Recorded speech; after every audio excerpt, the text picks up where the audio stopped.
बीडमध्ये मागील 8 दिवसांपासून पावसानं हजेरी लावली आणि त्यामुळे नदी नाल्यांना पूर आलाय, रस्ते पाण्याखाली गेलेत।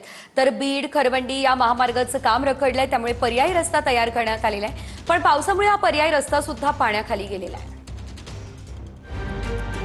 अहिल्यानगरच्या पाथर्डी तालुक्यातील शिरापूरमध्ये जोरदार पाऊस झाला। तब्बल 2 तास झालेल्या या मुसळधार पावसामुळे शेतजमीन वाहून गेली आहे। नदीपासून दूर असलेल्या शेतांमध्ये सुद्धा 1.5 ते 2 फुटांपर्यंत पाणी साचलंय। शिरापूर परिसरातील कांदा, सोयाबीन, तूर, बाजरी आणि उडीद या पिकांचं प्रचंड नुकसान झालंय। शिरापूर गावातल्या पुलावरून पुराच्या पाण्यात 30 वर्षीय तरुणही वाहून गेला। तर लातूर जिल्ह्यातल्या निलंगा तालुक्यातील काटे जवळगा या गावातही वादळी वाऱ्यासह तुफान पाऊस बरसला। ओढ्याला आलेल्या पुरात एक व्यक्ती वाहून गेली आहे, तर झाडावर अडकून पडलेल्या व्यक्तीला स्थानिकांनी बाहेर काढलं। ओढ्याचं पाणी शेतांमध्ये शिरल्यानं सोयाबीन, मूग, उडीद या पिकांचं प्रचंड नुकसान झालंय।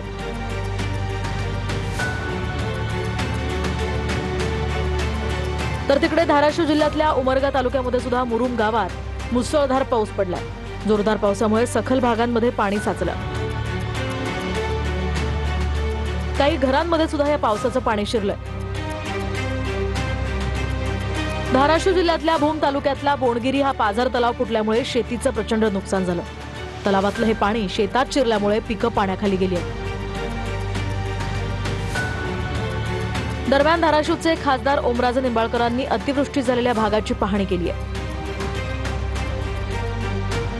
तर तिकडे बीड खरवंडी राष्ट्रीय महामार्गावर नवगण राजुरी या गावातला रस्ता पावसाच्या पाण्यात वाहून गेला। या मार्गावरच्या पुलाचं काम गेल्या 8 वर्षांपासून अपूर्ण आहे। जोरदार पावसात पर्यायी रस्ता सुद्धा वाहून गेला। दरम्यान बीड जिल्ह्यात अतिवृष्टीमुळे 4,20,000 हेक्टरवरील पिकांचं नुकसान झालंय। तर 20% अधिक पिकांचे पंचनामे पूर्ण झाले असून उर्वरित पंचनामे करण्याची प्रक्रिया सध्या सुरू असल्याची माहिती प्रशासनानं दिली आहे। अतिवृष्टीमुळे नांदेड जिल्ह्यात 16,21,000 एकरावरच्या पिकांचं नुकसान झालंय। नवीन लागवड केलेलं केळीचं पीक पाण्याखाली गेलंय।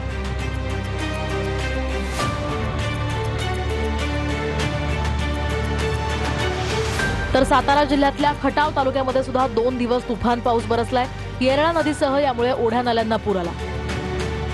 येरळवाडी धरणाच्या सांडव्यावरून प्रतिसेकंद सध्या 6,170 क्युसेकनं पाण्याचा विसर्ग सुरू आहे। तर खटाव, वडूज, पेडगाव, वाकेश्वर, मायणी, मोराळे, निमसोड या गावांमध्ये जोरदार पाऊस पडलाय। तर सातारा जिल्ह्यातल्याच कोरेगाव तालुक्यातही जोरदार पाऊस झालाय। साप, रहिमतपूर या भागामध्ये झालेल्या ढगफुटी सदृश्य पावसानं शेतीचं प्रचंड नुकसान झालं। रहिमतपूर कराड मार्गावरच्या सुरली पुलावर पाणी आल्यामुळे काही काळ वाहतूकही विस्कळीत झाली होती।